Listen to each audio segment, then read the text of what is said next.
All right, everyone, welcome to, uh, again, the Georgetown Entrepreneurship Challenge Law Center Preliminary. Um, we are going to officially get this show started, so let's see.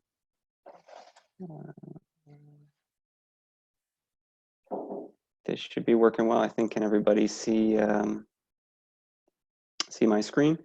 Wonderful. So we are here today via Zoom for the first of the Georgetown Entrepreneurship Challenge events.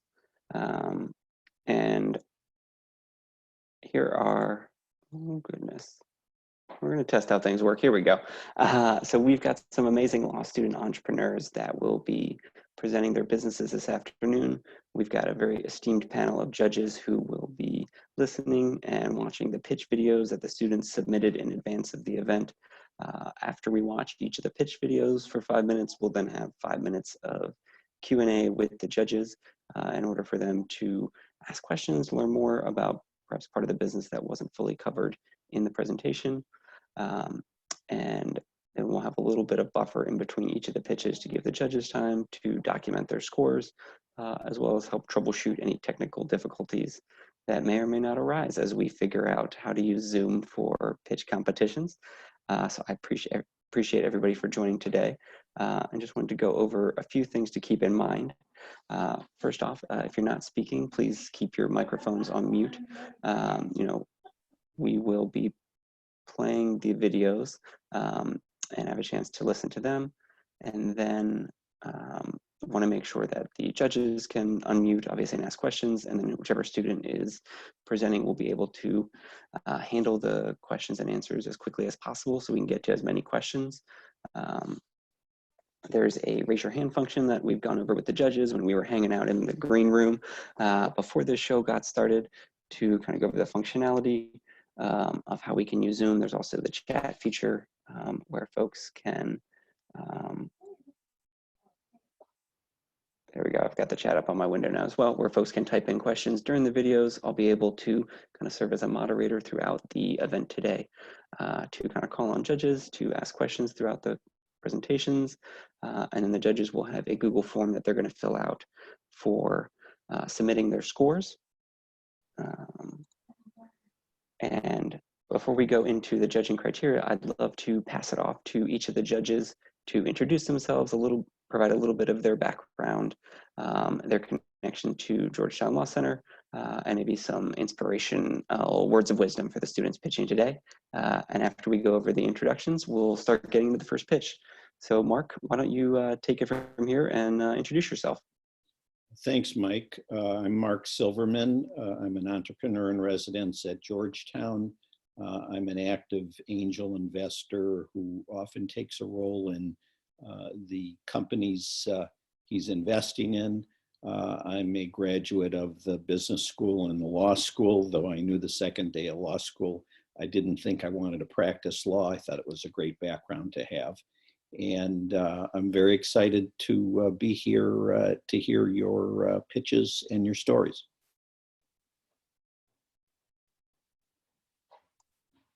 Great. Tian, you want to go next and introduce yourself? Yes, hi, good afternoon. My name is Tian Wong. I'm an entrepreneur in residence at the business school. It's my 7th year. I am right now involved in angel investing, and my career spans technology-enabled services. My advice to you guys is just have fun and relax. And if you don't win, don't get upset, because if you really believe in your dream, take the learning and pursue it with vigor. Thank you. Great. Shelly, you're up next. Yeah, a pleasure to be virtual with everybody. My name is Shelly Spencer. I'm a graduate of the law school, and actually went to law school because somebody told me it was a time when the economy wasn't doing well. You could do anything with a law degree. So I believe that, and I've did that. I actually worked in private practice for a number of years at big firms in DC, and then fell into mobile technology and had a couple of startups, including one that went public and did some asset-backed securitization with Lehman Brothers, and then moved to international development and working to use mobile technology to bring financial services to the poor. So we actually sit in the Georgetown Venture Lab space at WeWork. So encourage you, if you get funded, to talk to Ben if that's a possibility for you. But excited for you and the opportunities you're going to present to us. Wonderful. And Chris, you want to introduce yourself? Hi, I'm Chris Bennett. I'm a Georgetown law grad and also have an MBA from another school. And I'm excited to be able to participate as a judge. I, in fact, have a social impact startup over at the Venture Lab. So Shelley said, Ben is the man. And I'm also living proof that lawyers can be entrepreneurs and innovative in solving problems. And I think you're going to represent that with your presentations today. So I'm looking forward to it. Thank you. I'll hand it back to Mark. Great. And so with that, want to just go over the judging criteria so that everybody knows what the judges will be looking at. First and foremost, looking at feasibility. Does the idea make sense? What is your revenue model? Is there a path to profitability? Next up, we're going to look at the team. Obviously, we've got some amazingly talented and smart law students here, so that's a good place to get started. How confident are the judges that the folks presenting in these videos and answering the Q&A today, are the right team to solve this problem? And then the third criteria is Georgetown's Jesuit values. How well aligned is this business with the overall culture and kind of environment at Georgetown, the values that we try to instill in all the students to kind of be men and women for others and go set the world aflame. And then last but not least, overall, how great was the pitch, the presentation? Were they able to persuade you that, hey, this is definitely a business that's got some real potential?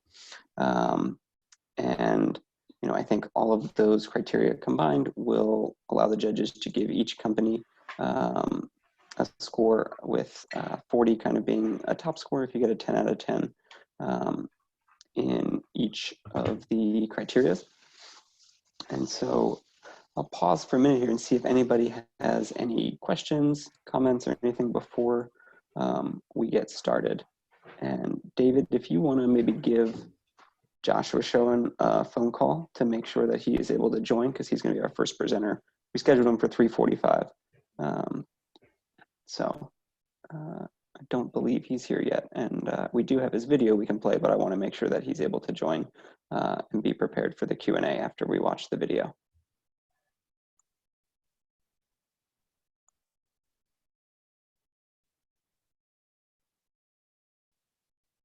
Cool. So it doesn't sound like we've got any questions from the students that are here. I'll take this opportunity to give a quick commercial plug for the fact that this is not the last time the students can pitch. This is the preliminary event for law students. Any student entrepreneurs that are not selected as the winner today will be able to pitch again in the grad wildcard event. And so that event will be hosted via Zoom again on April 2nd. And anybody who pitches today will have an opportunity to go again and hopefully refine their pitch, update the pitch video, be prepared and kind of adapt based on the feedback and questions and answers they get from the judges today. We want all of you to be successful and be able to learn and grow from this experience and to be able to pitch again for another chance at winning $1,000 and potentially up to $10,000 if you were the graduate school grand prize winner at the Georgetown Entrepreneurship Finals, which will be held also via Zoom on April 7th. We're going to get really good at these Zoom pitch competitions over the next month. It's going to be just an amazing skill set everyone's going to acquire here as judges, moderators, students, everybody. I think this is where we're going for at least the next month or more. So again, I appreciate everybody's willingness to participate, to be nimble with the technology we're using, and also be patient as we go through the pitches today. I imagine there may be a hiccup or two along the way, and we'll be able to hopefully weather that storm together. And if anybody does have any questions at any point, feel free to use the raise your hand feature in the bottom right, as well as the chat box. You can send a message to everyone. Feel free to just chat me or David directly if there's anything we can do to help get folks set up.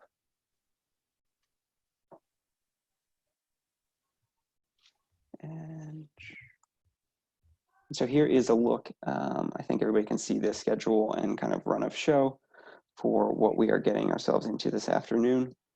We'll have 6 different Georgetown law student entrepreneurs. And especially those that have a ton of familiarity and already Hey, have. Josh. Great. I think we've got Josh who just joined in as well. So he's going to be the first student entrepreneur pitching. So now the real. Do you mind if I go at 4? We don't necessarily mind, especially if Jordan, who is JJ Fuller, are you cool to go first? Yeah, I can go. I'm here, so I can just start it off. That's fine with everybody. Awesome. Yeah, this is step 1 of us being nimble. I love it. So JJ, I've got your video queued up. I'm going to go ahead and play the video, and then after that, we will pass it off to you to answer the Q&A from the judges. All right, sounds good. Thanks. Cool. Give me a second.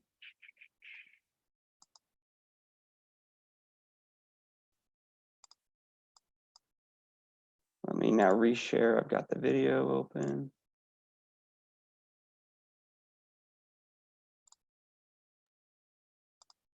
Hello, my name is Jordan Foley, and Can people hear him? allowing me to compete for the Georgetown Entrepreneurship Challenge via video. I'll be competing at the Law Center, and I'm here to introduce to you Chow, my nonprofit, empowering veterans through the culinary arts. In the next 5 minutes, I hope to tell you what Chow does, what we plan to do, and how we're going to make entrepreneurs out of veterans interested in going into the culinary industry.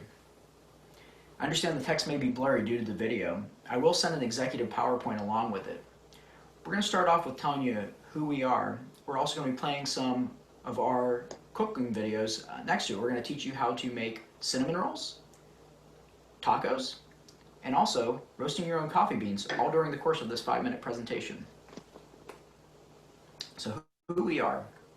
We're incorporated in Maryland, and we're a 501c3 nonprofit certified by the IRS as of January 2020. Our mission: to provide services for military veterans through cooking therapy, cookware donations, culinary education, and providing business advice for aspiring food truck and restaurant owners. I'm going to start off with telling you some of the problems I saw. As I'm an active duty member of the Navy, I saw a lot of people get out of the service, and that transition to civilian life is not easy, and it can be daunting, especially when considering a complete career change. So what we say is, whether you're a veteran with no food service experience or a retired culinary specialist, we get you to where you need to go. Each year, thousands of active duty members leave their service. Some of them are actually trained in culinary specialties and have been cooking for their respective service for years. We provide a spectrum of service, whether it's just wanting to learn to cook at home and save some money as you transition to civilian life, or if you do want to start up a food truck or restaurant, we provide the gambit. So as we move forward, we're hoping to ask veterans who are interested in becoming restaurant owners, food truck owners, or do just want to cook at home to entertain a love interest or save some money, how we can help. And right now, this space is not occupied in the veteran nonprofit services. There was a picture of the cinnamon roll I was hoping to bring in, but of course can't be doing that now. But I'd like to move on to some more of the solutions. We're playing the taco video now. These are homemade tortillas. You can find it on social media. I'll put that contact information out at the end. But when we say it's time to find solutions, what do we mean? Well, we mean teaching veterans how to cook at home. We mean providing cooking therapy opportunities. We are encouraging effective use of the GI Bill benefits through culinary education, and offering pro bono legal services for future restaurateurs, and providing a way for restaurants to donate their cookware to these veterans to be distributed via VA centers. So, like we said, if you want to just learn how to cook, that's good. We can help you with that. We have a lot of social media, like you see with our taco video, and a lot of our recipes online. But if you do want to learn how to start your own restaurant, we're going to provide you legal and financial services to do that too. We want to alleviate the stress of transitioning to military life, and we want to encourage veterans to pursue an opportunity like opening a restaurant. One day we hope that a Chow client is a winner of a James Beard Award or a Michelin star, or better yet, opens a restaurant in their community that they're from and re-engages and gives back. We want to provide that pathway, and we're hoping to do that. Some of the things we're doing in the meantime, we have some great cookout events at a winery in Maryland and also at some Navy football home games. We're going to be meeting with Maryland legislators, And we're partnering with local restaurants and chefs already.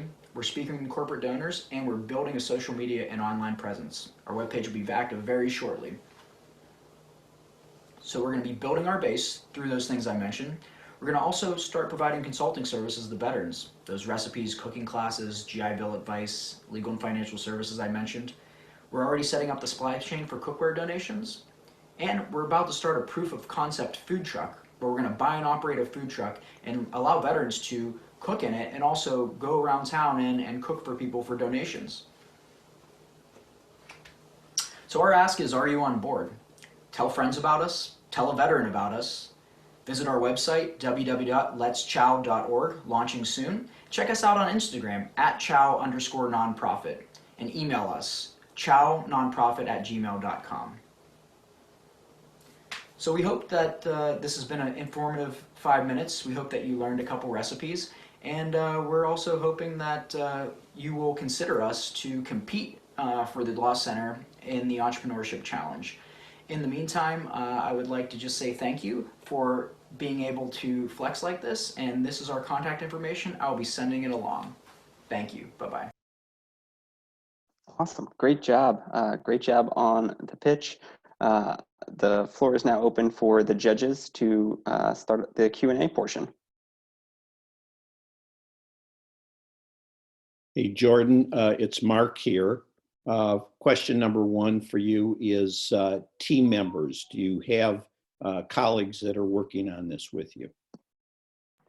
Yes, sir, I do. I established a board of directors, and I did that strategically within my existing friend group. So I have a supply chain expert who's my brother-in-law, a property real estate manager who is a best friend from elementary school, and then also a photographer and videographer who's also a high school friend, and then a friend of a friend who has a master's, an MS in finance as well, and they're all on my board of directors, and they're also engaging in the team. And also my other brother-in-law is a graphic designer, so we're all together working at this. And then my wife is helping me too with a lot of the social media. So it's family run, I guess, so to speak. But those are our roots right now, and that is the team. But I've been doing a lot of the legwork with getting us filed with the IRS and getting us incorporated in Maryland. Great, thanks, Jordan. Shelly, I see you typed in a couple questions there. Do you want to go next? Scheduled for the middle of August, so we're the unmute button. So thanks. I think it's a really great concept, and bravo to you for thinking of this and this need. If I could, maybe I could ask you 3 questions. One, so I know you're a nonprofit, but what is your revenue model? So is it just grants donor based, or are the participants in the model paying you? 2, what does it look like in terms of scale? So do you need a physical space? Like, do you bring the vets to a particular location? And how do you think about growing that? If you're starting in Annapolis, what's your expansion plan? And then finally, I would ask, when you think about all those services, do you think maybe you're trying to do too much? You're trying to do legal services, consulting, how do you manage that bandwidth of service offerings? So those are my 3. Yes, ma'am. Thank you for those questions. I'll start with the revenue model. So we've decided not to be membership-based donations. So I do work for a few nonprofits too. One being Casa de Maryland, who is membership-based, and I've decided that's not a model I would want to implement. We do have a give-get model for our board of directors, where we ask for either donating $1,000 annually or getting that through any type of corporate or individual donor. So yes, we are primarily donation-based at the moment. And to ease my filing for the IRS, considering it was the first time I've done this, I listed no business income revenue. Therefore, everything we do with the food truck is recommended donations only, which allows us to stay as a donation base. And it was easier paperwork wise, and I thought that was the right call at the time, so I'm going to stick with that. As far as scale goes, so the reason I did start this is it wasn't something I considered, but in the past year and a half, I had 2 Naval Academy classmates die by suicide because of the transition to civilian life was too hard, and they themselves were actually trying to start up businesses and do things. And the transition isn't easy. There's no book, there's no manual, which is what we're kind of used to at some point. So I decided rather than wait for another phone call from a classmate telling me this same news again, that I would do something like this and try to bridge a gap for veterans. And for me, I move every few years. 3 years in law school here as transitioning from a submarine officer to being a Navy JAG is going to be the longest my wife, daughter, and I have ever been anywhere. My daughter's she's just turned 3 and she's lived in 4 states. So we've moved a lot. And to me, re-engaging in a community every year was difficult. I would go to a football team and say, hey, here's my background check. Can I coach? And then you do it for a season, then you leave. And this moves with me. So to get to the scale is that it is meant to be digital. It is meant to be mobile. The food truck itself is going to be a Maryland-based proof of concept. That will be mobile in essence, but we don't have an HQ that is physical. It is digital. The online presence for recipes, the website, and the legal and financial services. Like hopefully I get barred in Maryland here when I graduate in 2021, and I'd be able to provide legal services within Maryland at the same time as long as the rules apply, I'll be able to connect veterans and other spaces with other legal entities and help them that way. So that's really the scale. And the reason I think this is a doable scale, you mentioned it, it is a large gambit, and I admit that, but as a division officer, I wore so many hats. I was a financial advisor. I was a relationship counselor. I was a brother. I was everything. So this is just me putting a different hat on and helping veterans again. And I've done it before.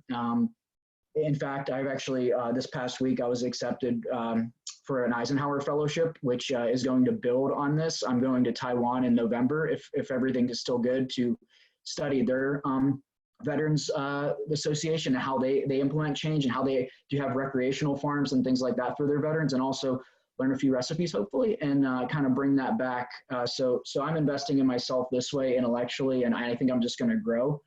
And then the last, is it too much? I think, my last answer kind of got to that a little bit, and no, and I put a lot on my shoulders. I'm going to have a second daughter here in August, and we're going to have a big family coming, and there's a lot to do around the house all the time. But to me, taking this time off in school or just generally and not being able to give back to a community of people that I've grown to love would be probably the biggest travesty and biggest waste of time I could think. So I decided to put more on my shoulders, and it is a lot, but it's not too much.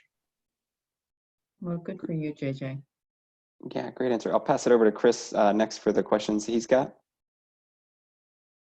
Hey, JJ, appreciate the presentation and appreciate your service. Just a few fundamental questions. First one is, any additional validation for the need in addition to the calls that you receive in interaction with your fellow service members? Is there any quantitative data or any customer focused research? The data I'm using to operate in this space is based on, well, how many people get out of the military generally, and then also how many culinary specialists, even just within the Navy, get out annually. That's in the usually 50 to 100 range, depending on time that you count of the year. So there's about 50 people, let's say, a year who are not only military veterans, but specifically trained in the culinary arts, who leave the service and are looking for a job, most likely in their service. But my senior chief on a submarine was a culinary specialist for 20 years, and he got out, was too afraid to open his restaurant, and he said he just got a job, but he got a job in safety at a shipyard because he just knew people there, and he did. So he's done cooking now, but I'm working with him a lot to try to gauge this more towards outreach of the younger petty officers getting out of the Navy. So there is a market. There are a lot of people.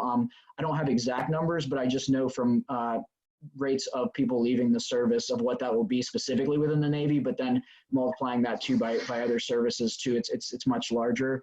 And I think just gut feeling too, from the people I've spent a lot of 8-hour watches going 5 knots to nowhere with people, and we've talked about opening food trucks and moving to Key West, and I have a gut feeling there's a lot of people there too. There's probably no quantitative data that tell you how many people are in different MOSs who want to come out and start and get in the restaurant industry, but gut feeling is there's quite a few. I would appreciate what Shelley did, because I think she helped answer a couple of my middle questions. So let me just go to the last one. Have you given any thought to infrastructure? I know you have experience as both an officer and as a father of carrying a pretty heavy load. And I think there's an opportunity for you to both get that quantitative data and put in place a structure that'll be able to work when you're not available. And it'll actually be able to build a team around. So have you given any thought to infrastructure? The major focus I've been on is supply chain for cookware donations as far as infrastructure goes. Then also, my wife's the head of the household, and she definitely steps in and does these things when I deploy. So we're working to make that pretty seamless. Also, I have a chief operations officer who's also going to be stepping in a lot. So the continuity should be there. The legal service continuity might go away, considering I'm the only legal entity in my company, but we can always send those people to the right people that they need to get to. Infrastructure-wise, I've been working with the people who run Toys for Tots in Massachusetts. When I was up there going to grad school at MIT, we did a lot of Toys for Tots volunteering, and there's a Marine Corps base north of Boston that is one of the epicenters of the supply chain that gets toys to where they need to go. And we've been starting to explore options of how we can do that with VA centers and cookware donations. So the idea of from A to B, A to C type supply chain of how we get a donation from an individual, say somebody in this chat right now, to a sailor or Marine who just got out, is how do we do that? And it's actually really similar to the way we distribute Toys for Tots, with the idea of the focal point being the Veteran Center to then redistribute. So that was another infrastructure challenge that I've been working through. But we are small and we are pretty much fledgling at this point. We just got our IRS notification in January. So we've been working pretty hard recently. And then the recent restrictions on travel have canceled a couple of our plans, a couple of meetings with legislators, but we're getting there. And I think it's a good question. I do have a gap there and I do need to fill it, but I'm working at it. Jordan, thanks so much for the great answers. Judges, I'm going to give you a couple minutes here to tally up your scores, get the form submitted for Jordan, and then right around, we'll say 4:01, we'll push play on the next video for Josh and Luke to get the opportunity to tell you more about their venture. And if I knew how to play the Jeopardy music, I would play the Jeopardy music right now.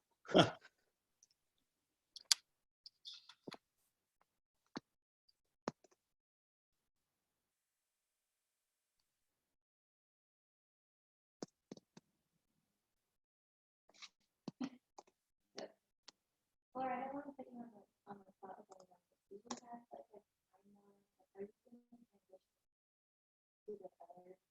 We can talk about this later if you don't know. Yeah.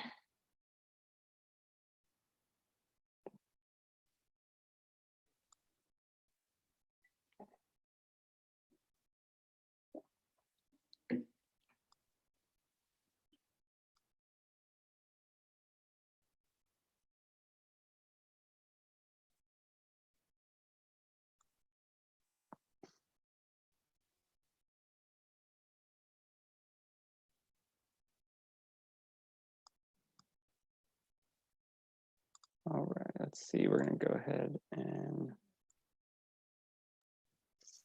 share the screen. Judges, can you confirm you can see the video? Does that look good? All right, I'm going to go ahead and push play for the next presentation. Hi, my name is Joshua Schoen. I'm CEO of Ilanthus. Ilanthus is a document automation platform and knowledge management system. We started this company because we believed in improving the lives of lawyers and increasing efficiency. From the beginning of time, people have been recording information on the written form. What we've done, and we believe that this is the beginning of a revolution, is be able to take that information and be able to use it to create new information and new documents to be able to use in different contexts. So what's the problem? The problem is attorneys spend countless hours working from templates to manage their clients' needs and be able to submit them into a court of law. What we do is we take the data from their original source documents, the evidence, We then put it into data fields, store it into our information system, compile it, and then generate the motion based on their current existing templates. From that, they then have a perfectly drafted document that's ready to be submitted into court of law. What we do is we solve a major problem by decreasing the amount of time the attorney takes to generate that document. We take it from, in the current use case, from 5 hours down to 40 minutes. That's over an 80% increase and a 55% increase in profitability for a business partner. Why now? Law firms are increasingly getting pushed by their clients to lower their fees and move to alternative fee-based arrangements. Also, alternative legal service providers are increasingly important as a means of completing labor arbitrage. What we do is, with our combined service, is allow that attorney to use that time savings and increase their profitability when under an alternative fee arrangement. Alternatively, if they want to outsource that work, we can then draft that document, have it quality controlled by a staff attorney, and turn it around to that attorney to submit into court of law at a much lower cost than it currently does. As mentioned, there's an over 85% time reduction and a 55% increase in profitability. The legal market is huge. It's a $437 billion industry. Litigation alone is about half of that. Furthermore, legal tech is an $18 billion industry set to grow to $36 billion by 2026. In addition, legal process outsourcing, which is a new industry, is already a $1 billion industry in its own. We believe we can increase our market share by providing this service to lawyers and be able to take a significant chunk out of it. Who are we? I previously worked in sales at a legal tech company, lived all over the world, and I think the best thing I can say about myself is that I found a lot of people who are a lot smarter than me who have joined in my vision. Luke has been a developer for over 12 years, developed a legal tech startup that did legislation analytics, and the technology is amazing. Thing is, it's the difference between vitamins and aspirin. Aspirin is something you need right now to solve your pain. Vitamins is an additional thing. We really connected on that point. We want to solve a real pain point for lawyers. When we mentioned this to one of our advisors, Aran, who's at Stanford, is 100% on board and wanted to join us in our team. Margaret Grieve, who used to work at Bank of America, additionally saw the value in a solution like ours and advises us on our legal issues. Felix, who has had years of experience in data processing and data management, also loves what we're doing and is a part of our team. Overall, we've already signed our first contract for $5,000 annually with a legal service provider. We then get 10% of their end document price. So if the document costs $500, we get 10% of that. Based on our current model, we expect to make $40,000 based on one document alone. Furthermore, because of our agreement, we're allowed to sell their services of their distributed staff attorneys. And with the outbreak of the coronavirus, having this distributed workforce is an amazing plus point for our business, which solves a major problem as attorneys are trying to deal with managing their work. Great. Thank you so much, Josh, for that presentation. I'm going to turn it over to the judges now to go into the Q&A portion of the pitch. Yeah, I'll start. I'll kick it off. Josh, congratulations on the pitch. A fantastic turnaround from last time I saw you. I'm so proud of you. I think the graphics were fantastic and the story was awesome. And I love the analogy of the aspirin and vitamin. Fantastic. So question for you regarding your startup cost and, you know, in terms of financial feasibility of getting this thing off the ground. Can you talk a little bit about how much capital you're looking to raise and what you're going to be using it for. Josh, I think you are on mute. Yeah, I just figured that out. So right now we're looking for about 350K, particularly looking to work with angel syndicates or early stage venture funds. I was in New York with meetings with Lerner Hippo and a couple other firms who deal with the micro VC targeting right now. Right now, our run rate is pretty good. We'll last till not this June, but the following, Cerebus Paribus. We do have ways that we can cut costs. Our monthly burn rate is about $4,000 a month, $3,827, but so we can keep a tight ship, especially given the current economic environments, and deal with not raising funding. But our optimal goal would be 350 to on a third co-founder who worked in the legal industry for 8 years, doing IPOs, and then also being able to do the marketing experiments and developing out that channel.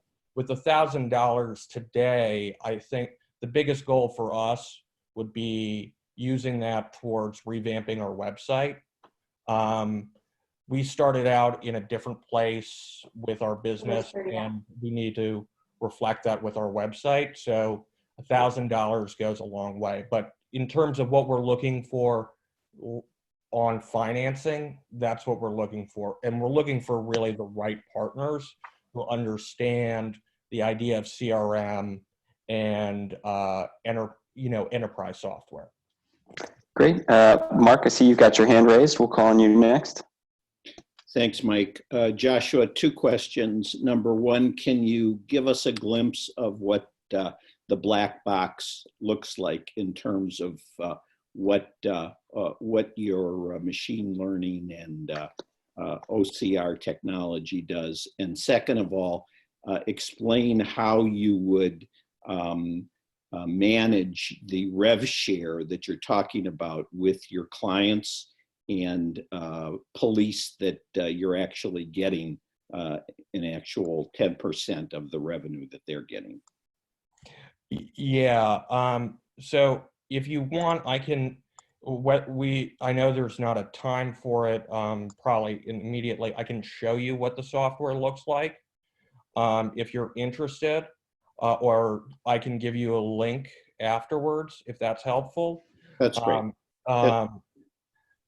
But from a conceptual standpoint, we use TensorFlow. Luke actually is here on the call and can talk more about what technology does. A lot of it is just being able to identify the right words and then managing the morphology of words. So when you take a verb and you're having multiple parties, and then you have to switch all the verbs around or know where the word placement is there. So there's an AI NLP component, but this isn't black box stuff in terms of we're really doing is solving a way of moving data around more than anything else. And your second point was, sorry? How to police the rev share with your clients. Yeah. So one of the things is we've had our deal cycles are longer. We have a very trusted relationship, and our contract reflects that. Secondly, from a benefit standpoint, when we sell the staff labor on, it's white labeled. So we collect the revenue at the beginning, and then we pass off, and we act as a broker in an intermediary in that perspective, and just pass the money off to them. So we've got another minute for Q&A. I want to just move it along quickly. Chris had a question about who's your competition, and then I want to pass on to Shelley to get a question in too. Yeah, do you want me to directly answer? Yeah. Tell us about your competition. Quickly answer. I can always talk to you about competition. There's a lot of different things, alternative legal service providers, document automation platforms, CRMs, everyone, we could do like a complex matrix analysis showing you like, okay, here we are, how we're different. What we're doing is unique in that it's combining all of these approaches together. There are, if you packaged it all up, you know, somebody could do something like this, but nobody has exactly the way we've done it. But that's kind of why I think we're unique. Great. And Shelley? I'm just going to make a quick question. So I'm not really clear, Joshua, who your client is and what your sales pipeline is. Are you selling into individual law firms? Are you selling a software as a service to alternative legal providers? Could you just clarify that? Yeah, so we do two things. We sell the technological solution that improves the efficiency for the lawyer, manages the template. There's a SaaS business. The second piece of the business is a full service turnkey solution. That's selling a staff attorney who uses our technology to QC a legal document and then send it back to the lawyer. So we operate from two different business models to drive revenue. Part of it is the way that our contracts ended up working and how we kind of see our business opportunity. Think of it like we are the Salesforce for a legal system, but we operate like Uber. So we make the technology to tell, like Uber tells the driver where to go. We tell the attorney how to manage the document. We build out the tech, and then they get it done. Cool. Thank you so much, Josh. I really appreciate it. Thanks for the video and great questions. We are now going to give the judges a couple minutes to tabulate their scores. And I figured out how to play Jeopardy music. And once they get the scores in, our next company presenting will be Student Bridge with Anthony Malone.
Judges, we'll let you, I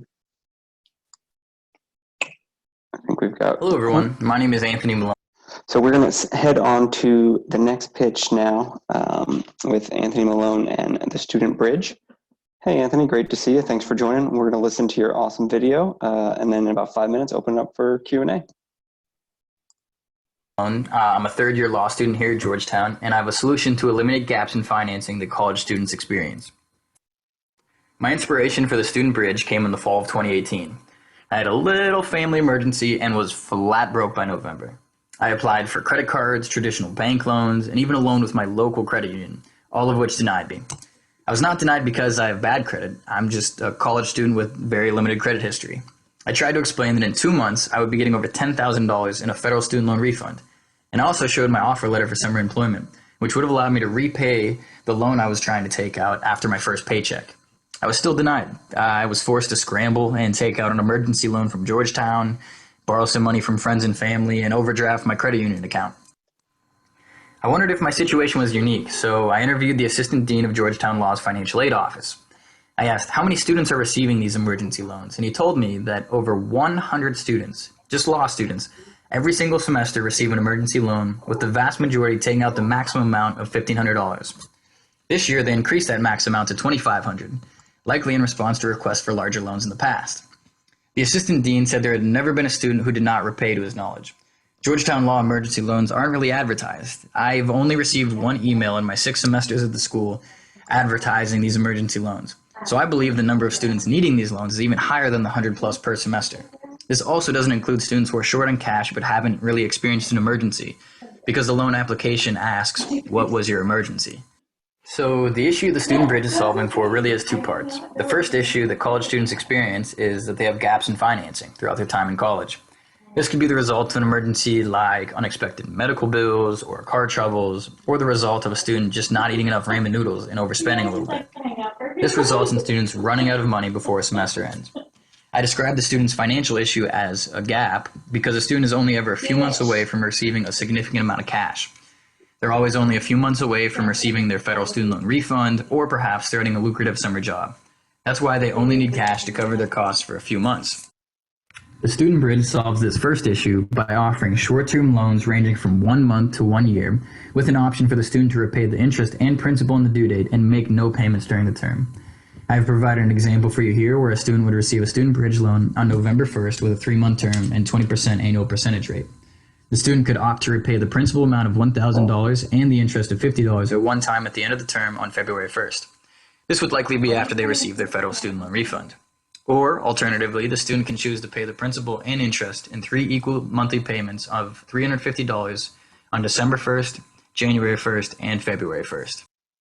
The second issue the Student Bridge is solving for is that students struggle to get access to traditional sources of credit when these financial gaps occur.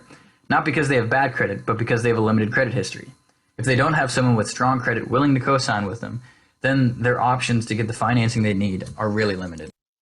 The Student Bridge recognizes that college students are unlikely to have a rich credit history, and we refuse to hold that against them when deciding whether or not to lend to them.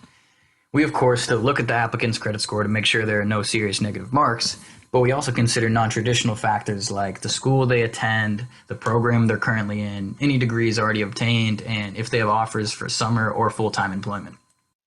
So at first, we're going to automate the approval process with traditional programming by assigning a value to each of the inputs I just mentioned, and if a certain value is reached based on all of the inputs, then the applicant will be approved. The goal is that after 5,000 to 10,000 data points are accrued, we will switch the approval process over to a machine learning algorithm that will consider these inputs and whether the applicant repaid and if they did so on time to reach future lending decisions and assigning APRs. So the Student Bridge has a few potential sources of revenue. The first, obviously, is going to be the interest on the loans we make, and we believe that even if this is the only source of revenue, that the Student Bridge can still easily be profitable.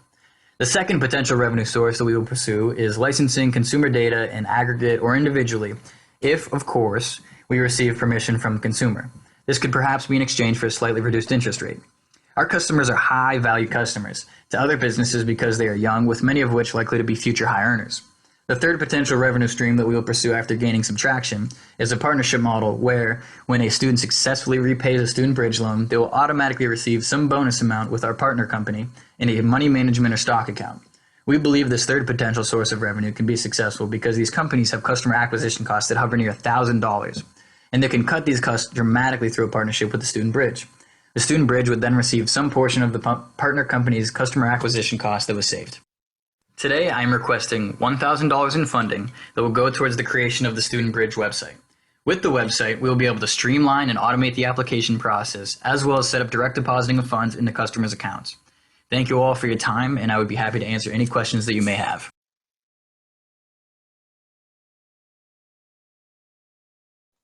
Awesome. Thank you so much, Anthony, for that great video and presentation. The floor is now open for Q&A from the judges.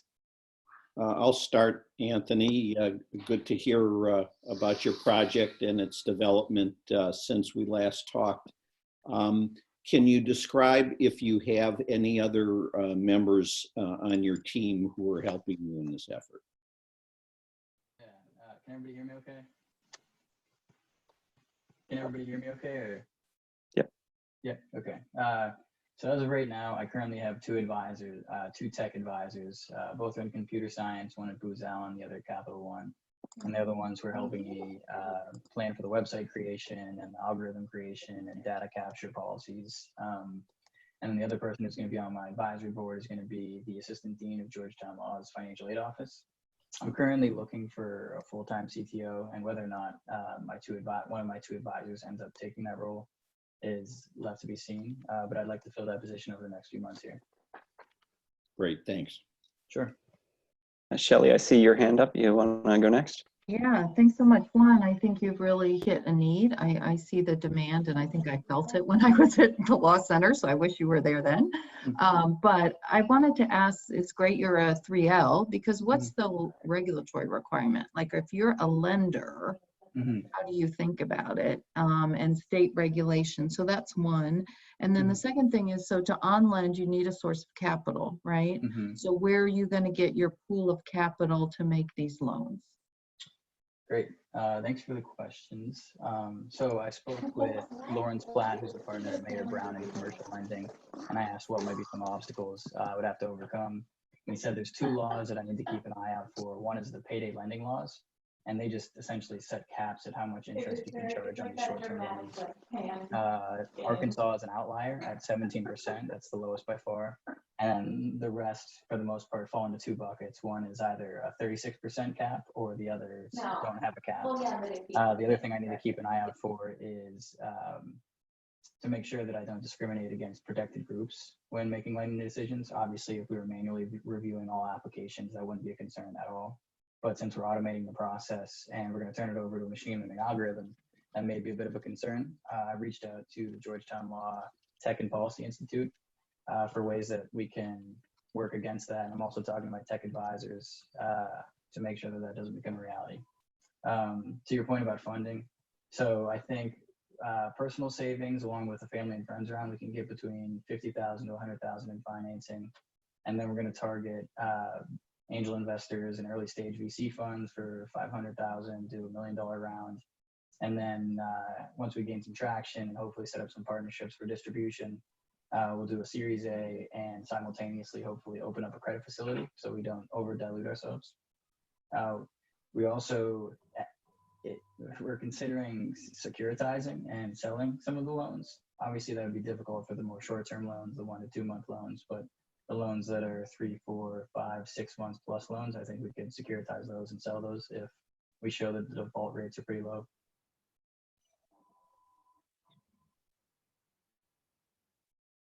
Chris, I'll pass it over to you if you want to ask your questions. Sure, Anthony, just a couple of quick questions. And appreciate what you've done and appreciate the concept. And like Shelley, it would have been nice to have it when I was there. The first one is, I'm curious, how many of those 100 people that were mentioned in the research, do we have a chance to ask them how many of them would prefer what you're proposing compared to what they're getting now from the university? I'm sorry, what was that? You cut out a little bit at the end. I'm trying to get a sense of the 100 people that were mentioned in the slide, the opening slide, that are getting emergency loans. Did we have a chance to ask them how many would prefer what your startup is proposing to what they got from the university? Sure, yeah, that's a great question. So the assistant dean would not divulge the names of anybody that took out these emergency loans, but so I think, right, the question is, if all of these schools offer emergency loans, why would anybody take out a loan from me? So there's a lot of schools that don't offer these loans. NYU, my undergrad, Gannon University, the schools my girlfriend went to, the pharmacy school, Econ Pharmacy, don't offer these loans. A lot of schools, every school has a cap. A lot of these caps are really low. Like the University of Pittsburgh's cap is $300, which really isn't going to help much. even Georgetown, who I think probably does the best job, Georgetown and Stanford. Georgetown offers $2,500 limit, and Stanford offers, I think, up to $3,000. Some of the pitfalls of that is if you need 2 months of rent in DC, you're probably going to need more than $2,500. Also, Georgetown less so, but some of the other ones with caps, they list, all right, these are what we consider emergencies, and this is what we'll loan you money for. If you don't fall into these buckets, then we're not going to lend to you. So if you overspend a little bit and you come calling, I think they would likely turn you away. Maybe not. And for people that, you know, aren't completely out of cash. So in undergrad, I bought a lot of my Christmas presents in January because I wasn't completely out of money, but I, you know, needed to hang on to my last $150 to pay my expenses from mid-December until I got my student loan refund.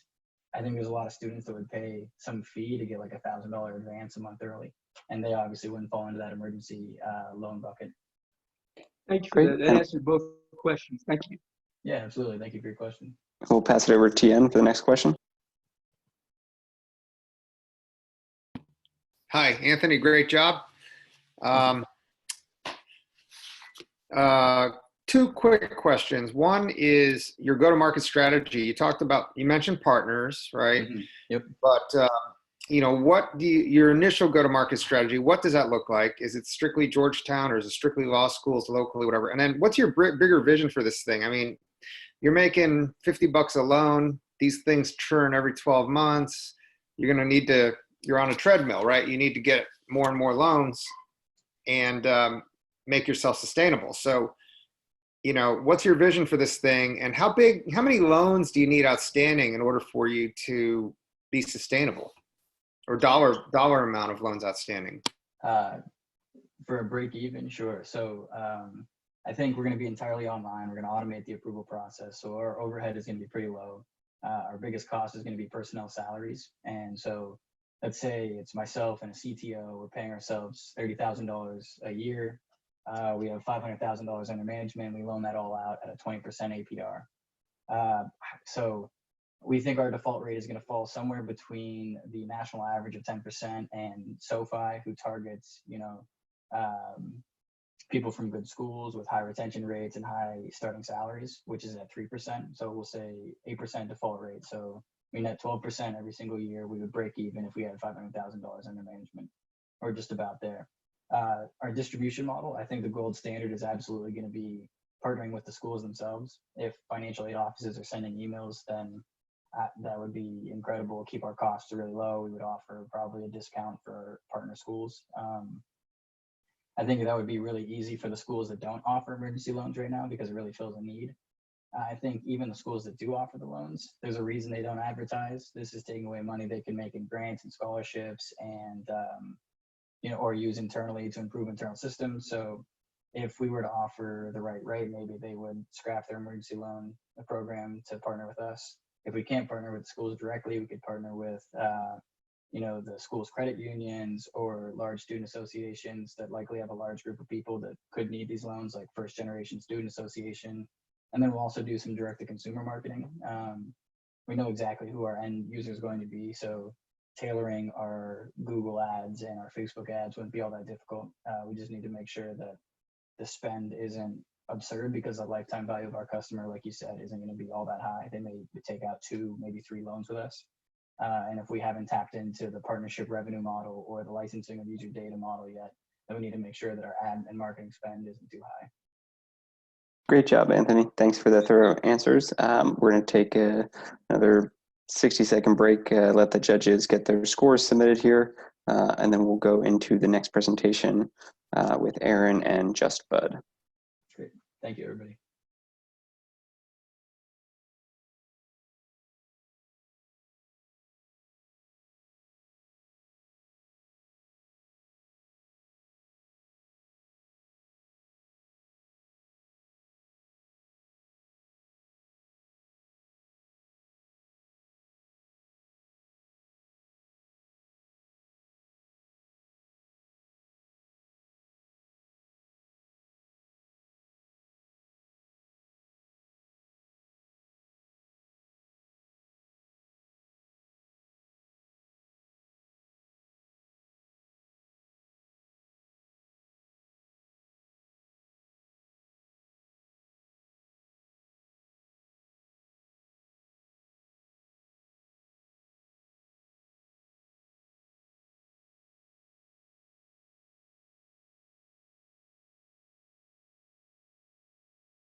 We'll give it another minute. I want to make sure the judges can get their scores in before we go into the next one.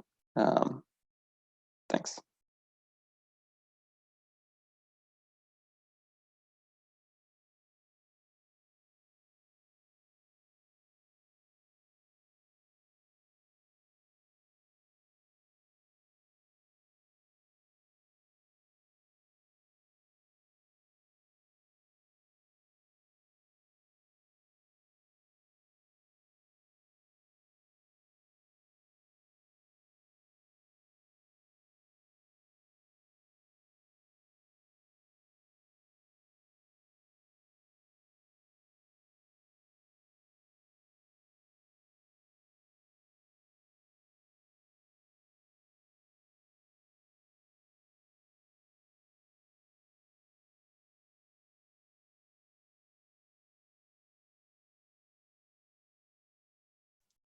All right, thank you everybody for your patience. We are going to dive into the next video with Aaron and Just Bud.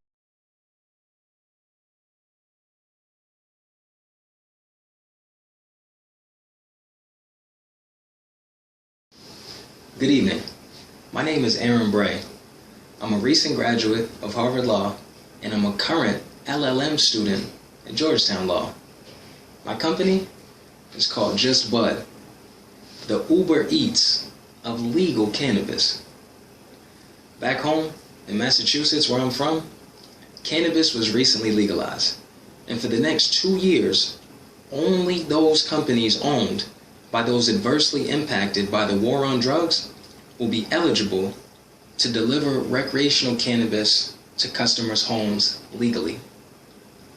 Just Bud, founded by 2 black men from one of Boston's toughest neighborhoods, is perfectly positioned to be the first mover in Boston's multi-million-dollar recreational cannabis delivery sector.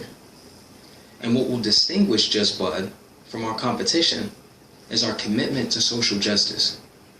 You see, a fraction of every transaction with Just Bud will be donated to the Massachusetts Bail Fund.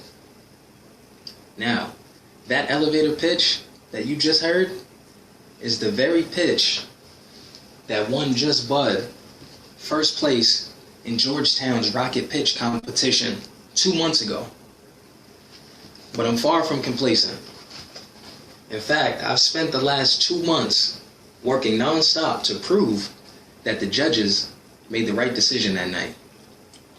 Now let's talk specifics. Just Bud recently partnered with a cannabis logistics company called Stock and Beans. Stock and Beans has spent the last few years specializing in medical cannabis delivery. So they already have the trucks and the software to track all of our deliveries in real time. Stock and Beans was excited to partner with Just Bud to tap into the extremely lucrative recreational cannabis delivery space. So we're very excited to announce that partnership with them. Additionally, Just Bud is also in the process of building a relationship with one of the top cannabis dispensaries in the country, Netta. A week ago today, on March 9th, I had a meeting with the president of Netta, Amanda. And Amanda explained to me that they serve between 2,000 and 3,000 customers in their brick and mortar storefront just outside of Boston on a daily basis. Amanda expressed that Netta has a need for delivery to accommodate the growing demand from their customer base. Now, although we do not have a firm commitment in place with Netta, in that conversation, they asked us to consider signing on as their exclusive delivery service. So things are looking relatively promising with Netta. All right, that's my pitch. As you can see, the future of Just Bud is very bright, and I look forward to answering any questions that you all may have. Thank you.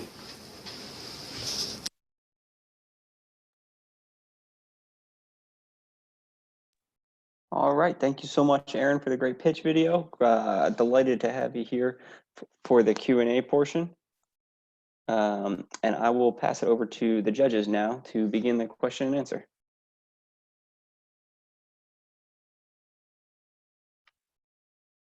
So I'll start if I may. Aaron, congratulations on your win a while ago, and building on that. What do you see as the regulatory environment in Massachusetts? Is it going to stay friendly to the marketplace for cannabis?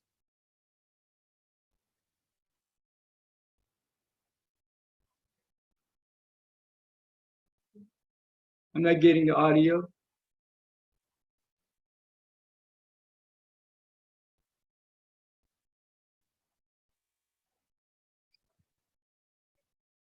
Hello, can you hear me? Yes, sir. Oh, sorry about that.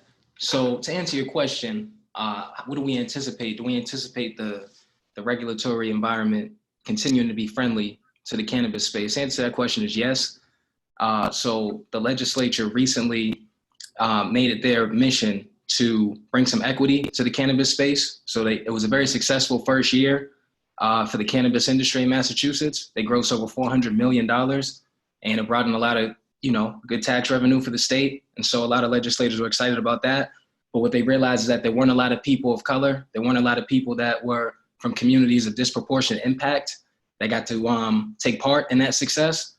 And so what they did is they created a 24-month exclusivity period whereby only folks that have been adversely impacted by the war on drugs will get to establish delivery companies for the cannabis space. And so that to me demonstrates with action as opposed to just rhetoric that not only do they see this industry continuing to grow, but that they want to be very intentional about expanding who can actually take part in it and really diversifying what those companies look like. Thank you for that. Aaron, it's Mark here. Question for you about the state of the legal cannabis industry versus the illegal industry. In California, the revenue projections for legal cannabis stores have been really undersold, and illegal sales of cannabis continue to be far outweighing the sales of the legal.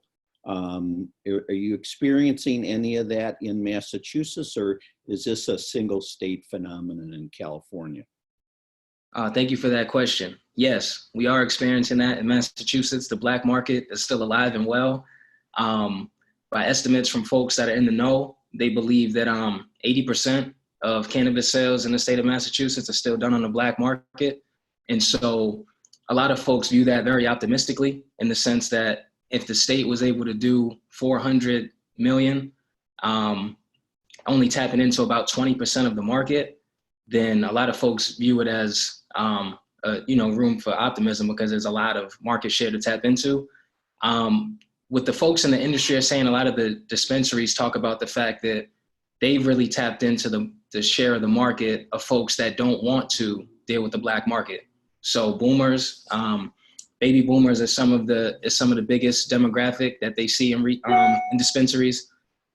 Folks that are looking for CBD products, and just folks that you wouldn't traditionally think of as, your prototypical cannabis consumers. Those are the folks right now that are dominating dispensary sales. But there's a lot of optimism in Massachusetts that as folks begin to experience the quality of product, because one thing that distinguishes Massachusetts from California is that we don't have the optimum growing environment that California does. And so we don't have access to as high of a quality on the black market of cannabis as California.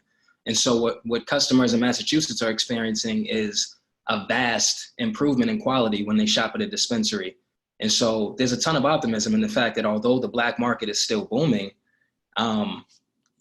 Massachusetts is grossing a lot of money from legal cannabis already, and there's a lot of room for growth. So And so I got a question from Shelley on how will current restrictions on retail with the coronavirus, will that either help or hurt you?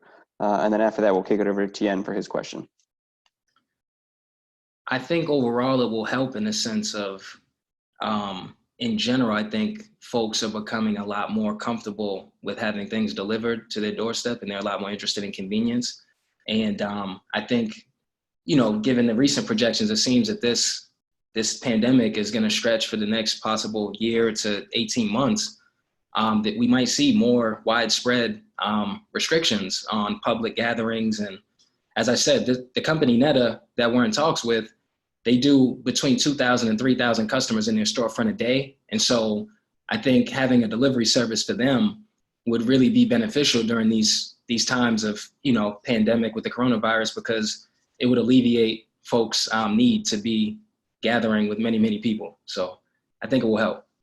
Great. And Tien, we got time for one more question. What do you got? Yeah, it seems like you're in a fairly low barrier to entry business. So my question is, well, two questions. One is, you said you're the Uber Eats. Are you servicing consumers or the retailers? First question. Second question is, with respect to your ability to get an exclusive with Neta, what was your competitive differentiator that is allowing you to win that business? Thank you. Thank you for the questions. So to answer your first question, so the way our model is set up is we're going to form partnerships with the dispensaries, with the retailers, and we will charge a commission fee on the total order. And so our partnership is with, our contractual agreement is with the dispensaries. However, we would be actually having our drivers deliver the product from the retailer to the customer. And so in that way, we're in privy with both, if that answers your question. And then secondly, as far as, I'm sorry, could you just restate your second question just so I can? Yeah, what's your special sauce? Like, why are you so special and awesome that Neta would pick you guys? Oh, so Neta is a mission-driven business themselves, and they really felt that there was a lot of synergy between the things that they care about philanthropically and the things that we care about. The fact that we're going to make a contribution to the Massachusetts Bail Fund is something that really resonated with them, because they are cognizant of the fact that it's still against the law for folks to sell marijuana in Massachusetts. And the folks that predominantly get arrested and get convicted of selling marijuana tend to come from my community. And they felt like it'd be very powerful for them from a PR standpoint and just from a mission standpoint to partner with a company that, one, is trying to change this narrative in a very direct way, and trying to destigmatize the sale of this plant. And also, like I said, for them to be intentional about, they talk a lot about wanting to diversify the industry. Their company is not necessarily the most diverse, but they feel like being able to partner with us will allow them to bring them in line with their core values of bringing diversity to the industry. Great, thank you. I hope you win the business. Good luck. Thank you. Thank you so much, Aaron. Hope you'll stick around. We'll be announcing the winners in about 35 to 40 minutes. And now we're going to take a 2-minute break and give the judges some time to calculate their thoughts, submit the judging form, and I'm going to try this Jeopardy theme music again, hopefully a little quieter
All right, judges, hope you're getting all your scores in for the last one. We are now going to go to Jack Silverman and Lena to hear, or I guess to watch their video on Cura Foundation.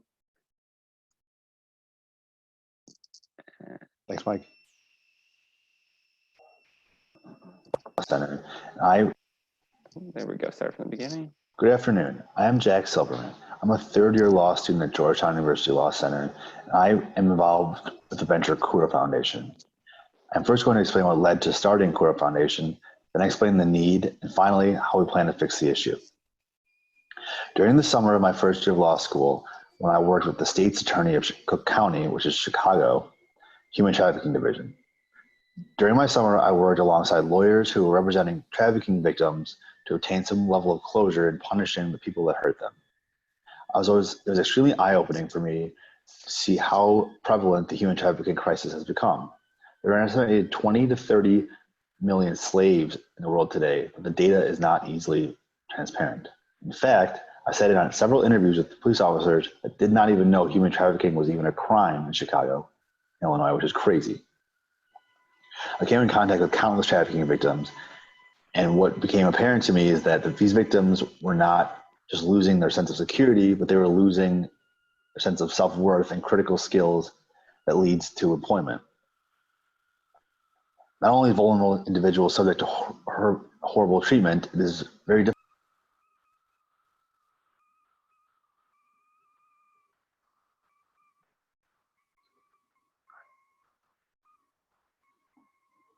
I apologize for the technical difficulties. Give me a second here. I'm not sure exactly why there's an X in the middle, but let's see if we can.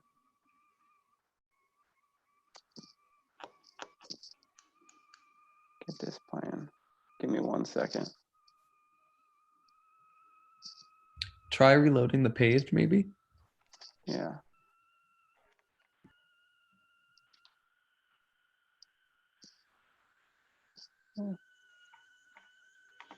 And in case of emergencies, I just sent a link in the chat box in case, David, we might want you to.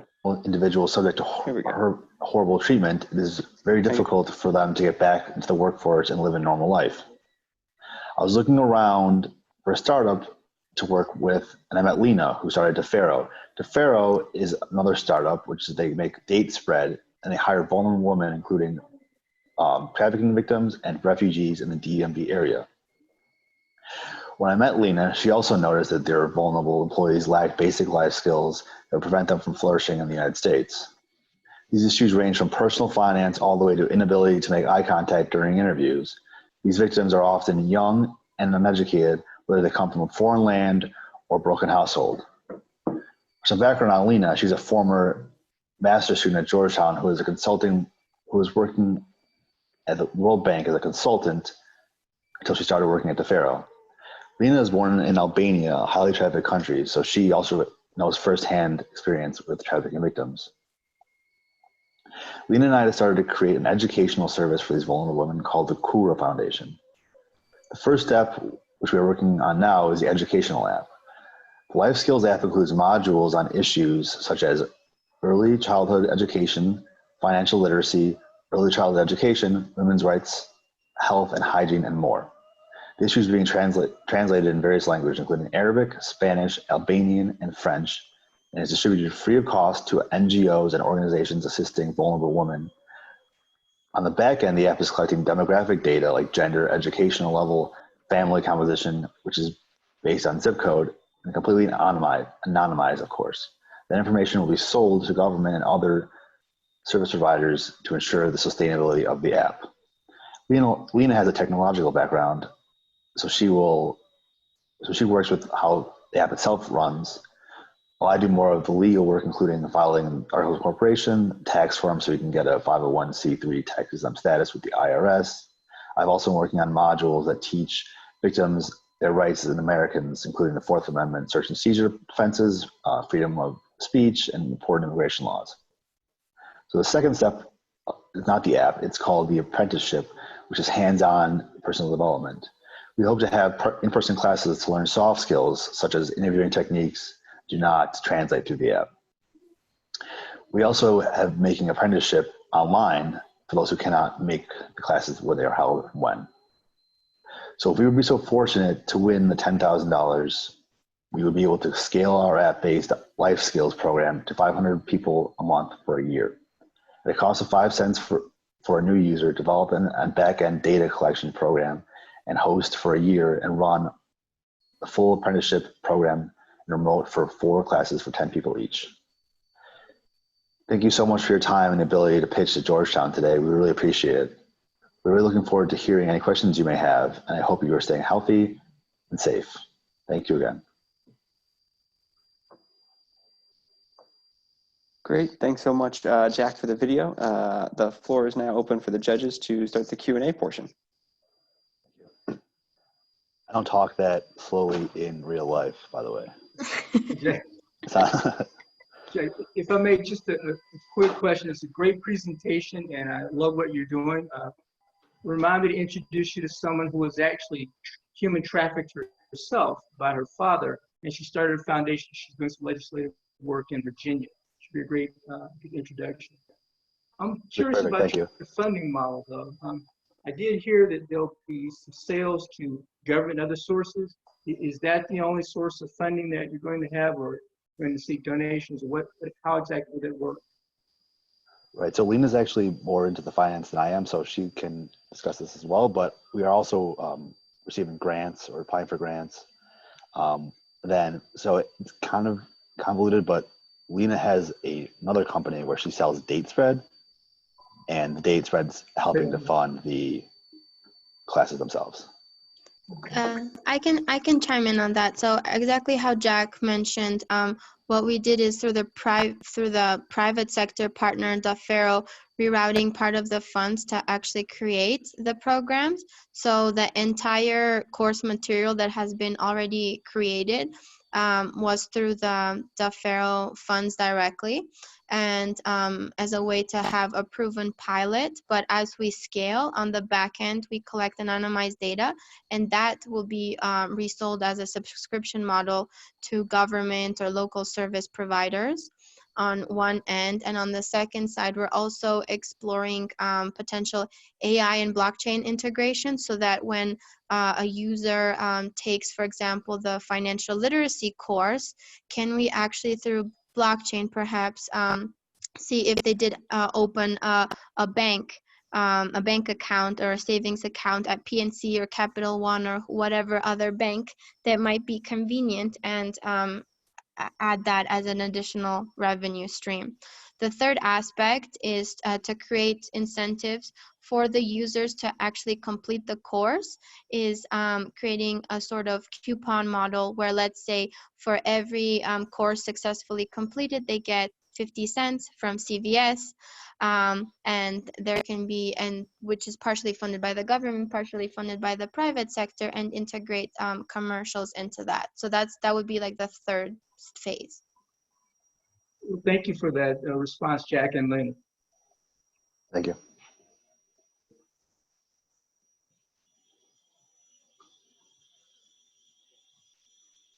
I just have a question, Jack, about content creation.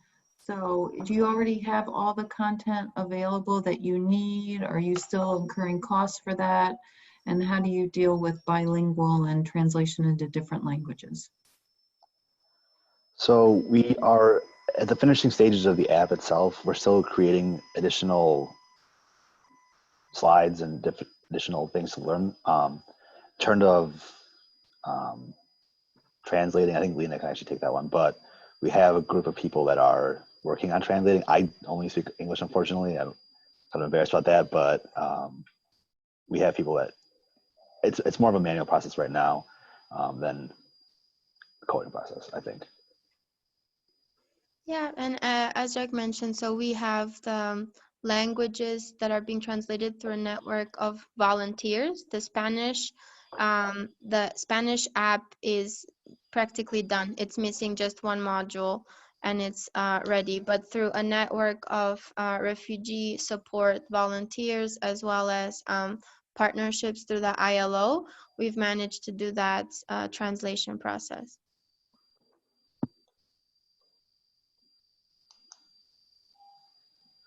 Great. I had a question, Jack and Lena, great job. Love your cause. Love the date spread. It's fantastic. Delicious. Brownie batter's pretty good. It's fantastic. High calorie, but really good. Okay, 2 quick questions. How many partners do you guys have signed up already? And how many users do you have on the platform itself? I can take that on because we just updated that this morning, actually. So in terms of users, we did a pilot with 30 English and Spanish speaking users to identify how to basically terminate the program and get their feedback with this US-based pilot, but it was English and Spanish speaking refugees. And in terms of partnerships, we have several. We have UNHCR, the ILO. We have a local UNMGCY, which is the United Nations Migration Group for Youth and Children. One of the applications that we're doing is for Venezuelan refugees and trafficked victims in Colombia. And through there, we have local partners like Venezolanos in Pamplona and in a couple hotbed areas. And then we also, in addition, through the ILO partnership, they have access to a network of civil society organizations. And so what we've done to simplify the route on our end is we're creating the material that NGOs then eventually uptake and run themselves. And so we have kind of a country focal point and let's say a network effect. Thank you so much. I think that wraps up our time for the Q&A here. Jack and Lena, thanks again so much for the presentation. We've got one more video coming from Ryan, but judges, I'll give you a couple of minutes here to get your scores in for the Cura Foundation before we go to Ryan. His video is a little bit longer than 5 minutes. We're only going to show the first 5 minutes, just to be fair, in terms of the other videos, and then anything that wasn't covered in the second half, Ryan, you can cover in Q&A. Cool. So judges, I will give you another minute to get your scores in, and once I see them come through, we'll go ahead and push play on the next video.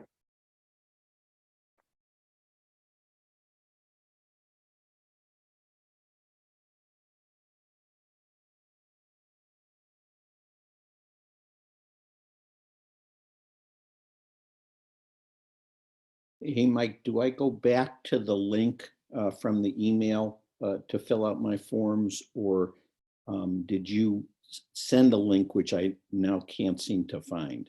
Yep, I'll tell you what, Mark, I'll send you the link right now, so it'll be at the top of your inbox. Okay, great, thanks. I just saving my notes to do it all at one time. Yeah, don't think I'm derelict in doing it. Yeah.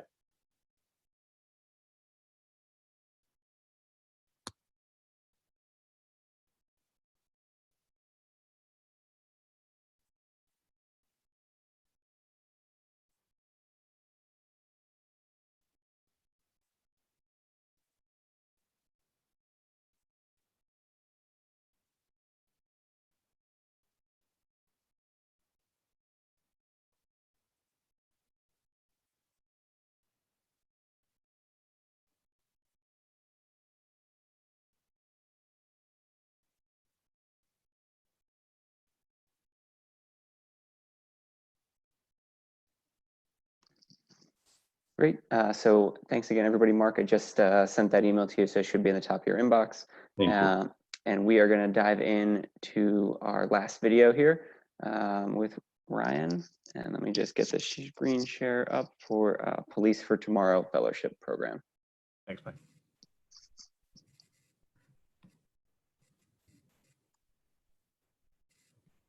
Is Ryan Malo. I am a 3L graduating this spring at Georgetown Law. This is my presentation. Bear with me as I go through the Zoom recording, and we'll go from here. The name of my presentation is the Police for Tomorrow Fellowship Program. It's born out of the current Police for Tomorrow program here at Georgetown Law.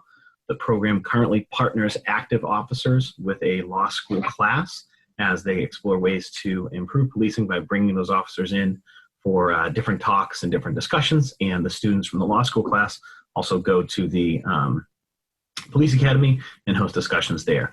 This program will be a little bit different, and we'll be focusing more on a recruiting component, working to change the police narrative of who becomes an officer and what kind of work that they do. I think if you were to go to any recent graduates, myself included a few years back, you were to ask them what they want to do with their life, they're not really sure. Certainly, I think if you were to ask them if they want to become police officers, the answer would probably be no. What is misunderstood and what isn't popularly understood is that police officers deal with so many issues and see so many different aspects of society than what is presented in the news and presented in TV. If you're interested in things like public health, elder care, law, homelessness, mental health, child advocacy, and a whole bunch of other issues, you get to see these on a daily basis as a law enforcement officer. Not everything about police officers is about locking people up and throwing away the key. And I know this because I did it. I was exposed to a community that I thought I knew well, and I realized that I didn't know anything at all. It was experience that I stumbled into. And I think more young graduates need this experience to understand what they really want to do with their lives. And if we were to design a fellowship program to make them police officers, support them through that journey for a set time period of 2 to 3 years, I think this is something we could recreate and solve a lot of problems. There's a lot of similar programs right now, across the country at schools like the one I went to. Tons of tremendously talented kids go into the military and Peace Corps, Teach for America, AmeriCorps, City Year. They're looking for an exposure to a lot of different opportunities. They're looking to build decision-making skills. They want responsibility. They want autonomy. They want to learn how to communicate with others, and they want to be leaders. These kind of programs appeal to recent graduates because they're short-term, they're elite, and they provide a lot of exit options to graduate schools and corporate opportunities. I don't see why a similar program can't also be designed for police officers, because so many of these skills happen at the police patrol officer level, but they're inadequately communicated by police departments themselves. And that's something that I experienced in my own time as a police officer. At the same time, police departments have a two-part problem, There's a lack of recruits significantly. Numbers are down across the board. Departments across the country who have had 6 tests a year have gone down to 1. People don't want to be police officers anymore for many different reasons. It's a public image problem for sure. It's a lack of responsibility for a lot of police departments and owning up to past behaviors that need to be improved. And it's a general unattractiveness to a job that's challenging. But I don't think this has to be the case. I think if the job is reframed for what it actually is, as opposed to what the TV presents it to be, or the negative side of the job, we're going to appeal this job to a lot of people who otherwise would not be interested. In talking with police chiefs around the country about the dual concerns of recruiting and retention, with an idea of a fellowship type program, many of them are extremely supportive because they just need people in the door. They need officers in the door to go do this kind of work and interact with the community. And they don't really care where they come from. Obviously, there's still a high level of, there's a high desire for adequate candidates, for great candidates, but they'll take whoever they can get. This whole idea is certainly born out of my experiences. I come from a service family, a lot of police officers and a lot of firefighters. It was never something that I thought I was going to do. I went to Williams College in Massachusetts. Immediately after that, I went to the University of Virginia. I thought I was going to work in a coaching and a teaching capacity. I ended up going home to Boston. I worked at a tech startup company called Connect2U. The goal about Connect2U as an education technology company was to take technological solutions and use them to help bridge the gap for those kids that fall between the cracks between high school, college, and jobs. I'm going to pause it there. We get the 5-minute mark and just shift it over to dive into question and answers. Who would like to kick it off on the judging panel? Well, I'm going to give you an opportunity to say what your business is, because I don't think you got to say that. Sure. And I'm sorry about the length. It's been a crazy couple days, but basically, I want to do something in the model of Teach for America. I want to have targeted recruitment of officers from graduate schools. From undergraduate programs. I want to support them throughout their timing as officers, similar to the Teach for program that's going on right here at Georgetown. And then I want to connect them to graduate schools and corporate opportunities on their way out, or support them as they continue to stay in the police department. I think one of the main issues that we have right now is that there are a lot of veterans that go on to leadership roles in law, business, medicine, and they can talk about their experience as veterans, remain as advocates for good leadership, for good decision making, and we don't have that in law enforcement right now. We have a lot of people that go become police officers, stay there for 35 years, and it's just a wide gap in the conversation.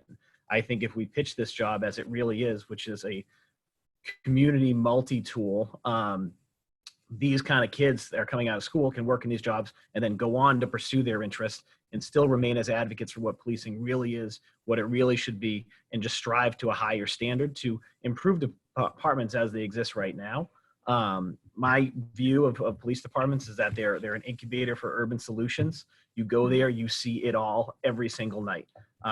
Everything that I did, it wasn't just law enforcement. It was about talking to people, interviewing people, and using limited resources in the middle of the night to try to resolve problems, without punitive measures.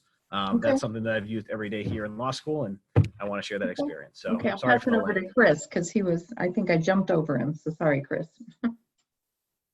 No, Shelley, that was right on point. In fact, I wanted to thank Ryan and his family for their service, and also some other service areas are going through similar challenges. The military, for example, is trying to address recruiting.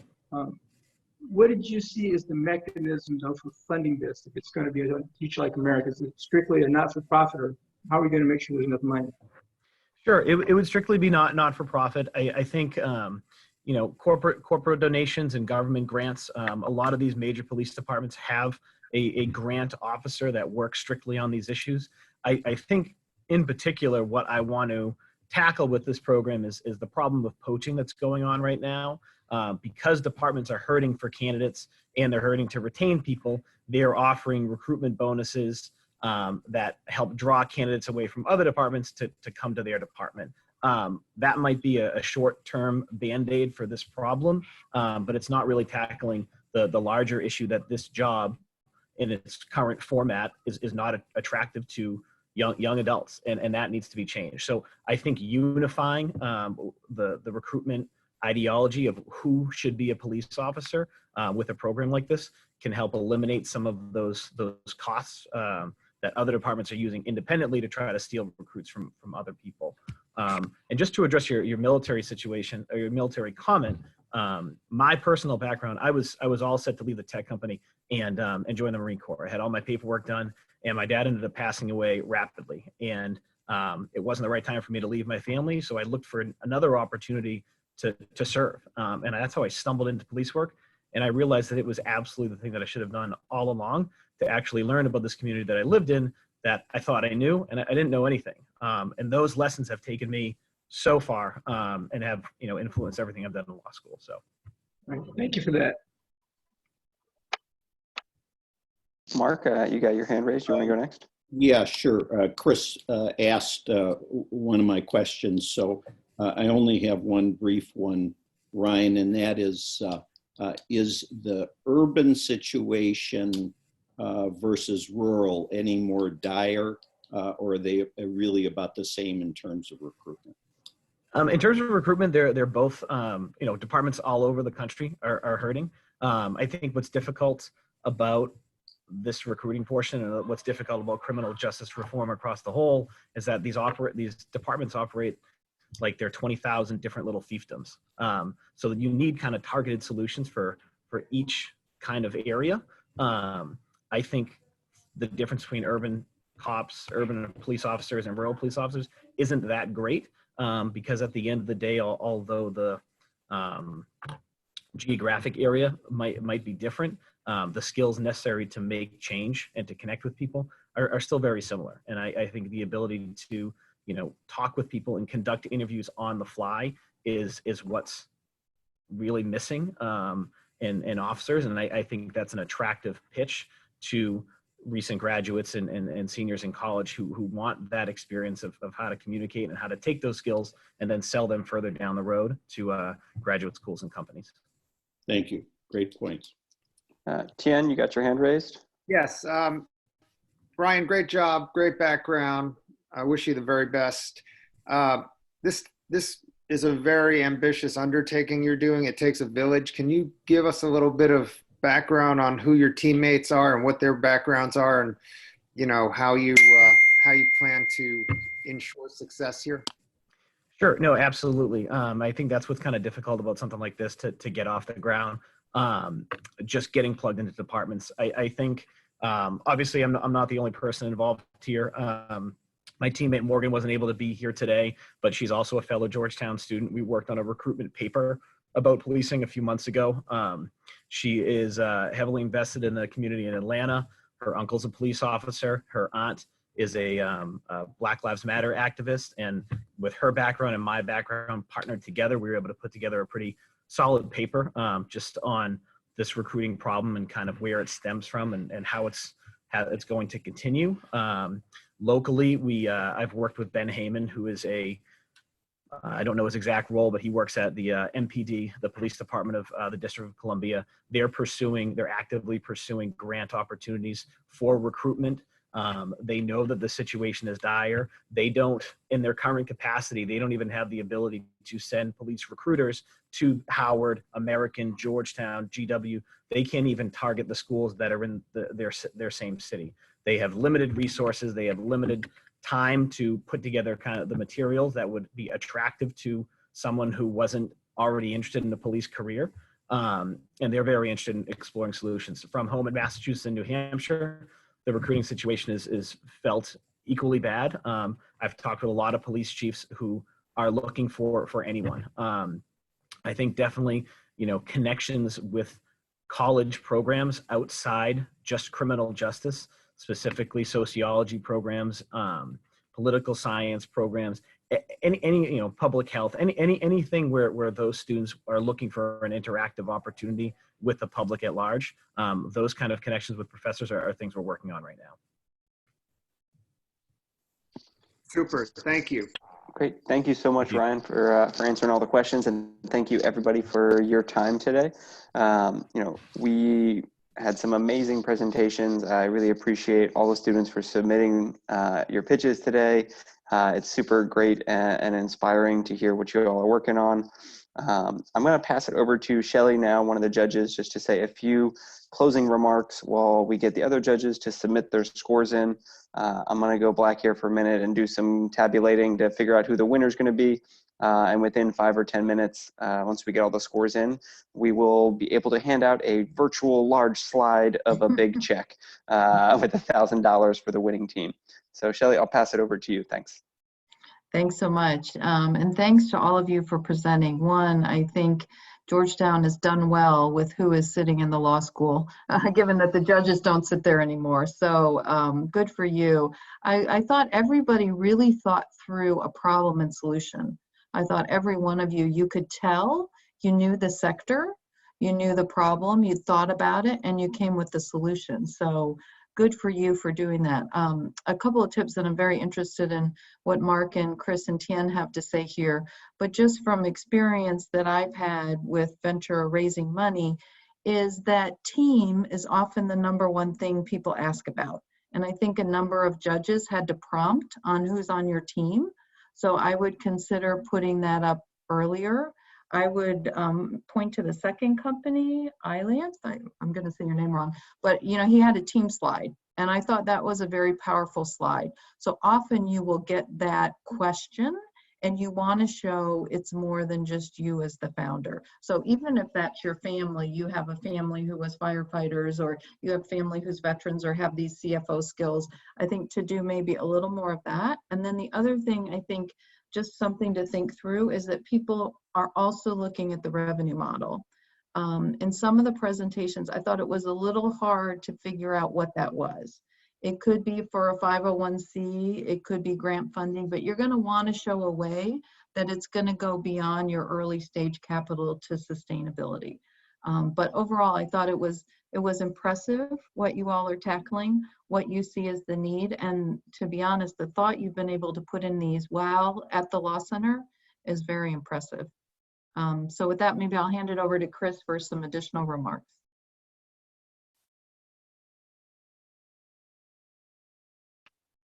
Hey, thank you for that, Shelley. I appreciate that. And I want to echo that sentiment that just tremendous excitement. Having such a difficulty making sure the scoring represents all the talent and solutions that's I will say that for me, in addition to team, because I think that point was spot on, it's kind of thinking through the business model. Because one of the things I've seen is, regardless of whether you're in the for-profit or not-for-profit sector, there is an end consumer or a consumer, there's an ecosystem, and somehow you need to be able to fund your services, otherwise you're not going to be able to meet the need of stakeholders. So my observation is definitely the teams have thought that through, think it through even more, and be prepared to adapt as you proceed in your opportunity. And with that said, I'm going to hand it over to Mark. Okay, thank you, Chris. It's hard to say more after what you and Shelley just said, because you hit on all the key points, and the contestants are so varied in their interests. And as Shelley said, in addition to having to study for law school, it's really remarkable. And I commend you all for these outside interests, and hope they take you wherever you want to go. But when I compare Georgetown today versus Georgetown in the 70s when I was there, the varied paths that you as graduates will take are so much more impressive and so much broader, and I salute all of you. Thanks so much, Mark. Mark, do you have the link to get your scores? Yes. All right. I do.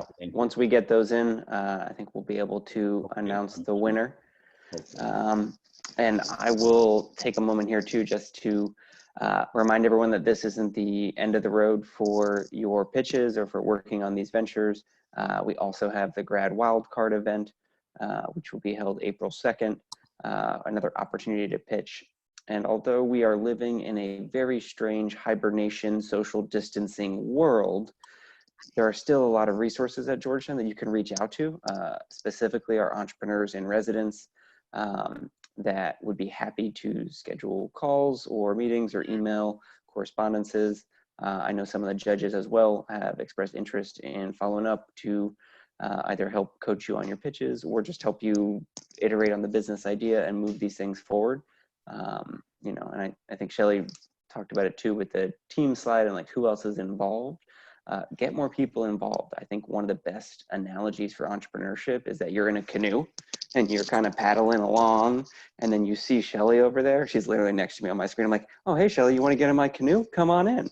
And then I'm paddling, and then eventually I'm like, oh, hey, Shelley, I got a paddle. You want to paddle? And now suddenly multiple people are paddling, and the venture's able to accelerate the rate at which it can grow, acquire customers, build out the systems and processes.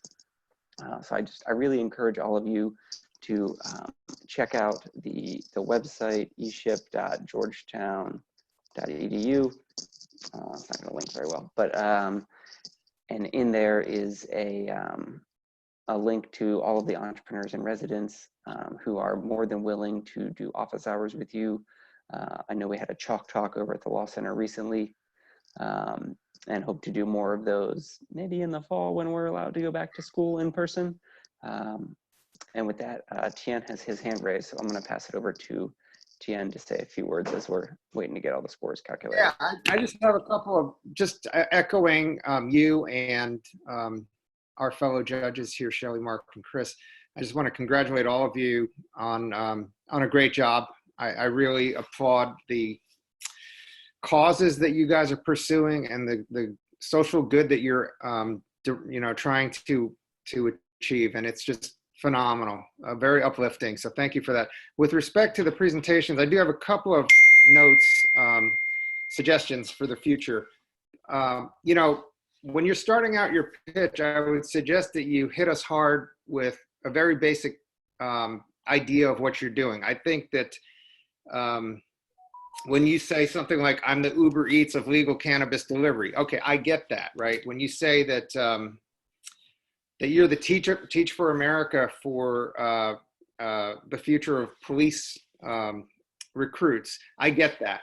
So make it simple and put it up front, and then fill in the rest with the details. And then the other thing I would say, and some of you did a great job with that, by the way. And then the other thing I would say is to state the problem first. You know, what is the problem and the pain point, and who's experiencing it? How large is it?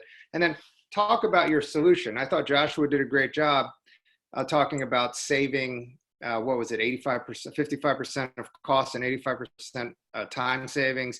You know, those kinds of things are very tangible, and we get the big picture part, and then you can fill in the details. And the last thing I think I'd like to mention, which Jordan did a great job of, is talk about your personal connection.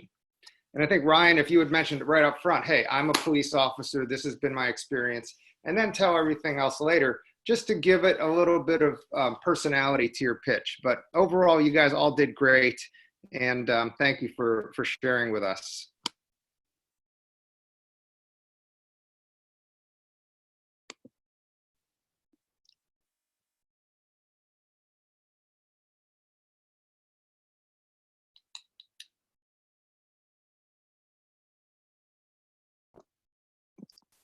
Mark, we are missing one last score for you for Just Bud.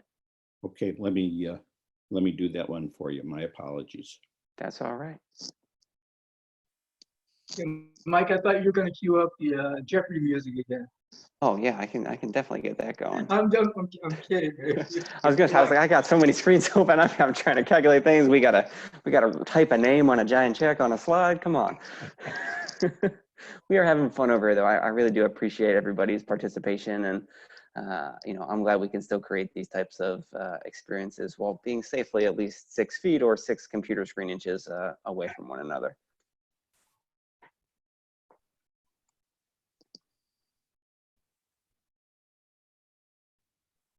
Well, I will make a somewhat joking remark.